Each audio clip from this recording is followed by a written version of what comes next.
சீமா அம்மா, சீமா அம்மா இன்னைக்கும் 100 நாள் வேலை திட்டத்தில் வேலை பார்த்துட்டு இருக்காங்க.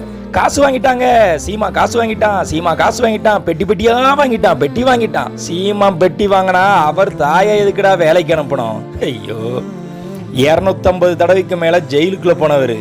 அவருக்குன்னு சொந்த வீடு இன்னும் இருக்குது, ஓட்டு வீடு தான். சென்னையில தான் வாடகைக்கு வசிக்கிறாரு.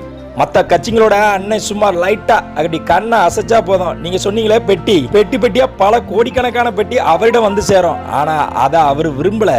ஜாதி பார்த்து மதம் பார்த்து எனக்கு போடுற ஓட்டு வேண்டான்னு சொல்றாரு. எந்த தலைவர் இன்னைக்கு அப்படி சொல்லியிருக்காங்க சொல்லுங்க? அவரை போய் காசு வாங்கிட்டான் காசு வாங்கிட்டான்னு சொல்றாரு. கொஞ்சம் கூட மனசாட்சி இல்லையா? இந்த மாதிரி குழந்தைங்களை தூக்கி கொஞ்சம் முத்தமிடுற காட்சிகள் எல்லாம் பார்த்து ரொம்ப நாளாச்சு. புரட்சி தலைவர் எம்ஜிஆர், ஜெயலலிதா, அதுக்கப்புறம் இவர் தான்.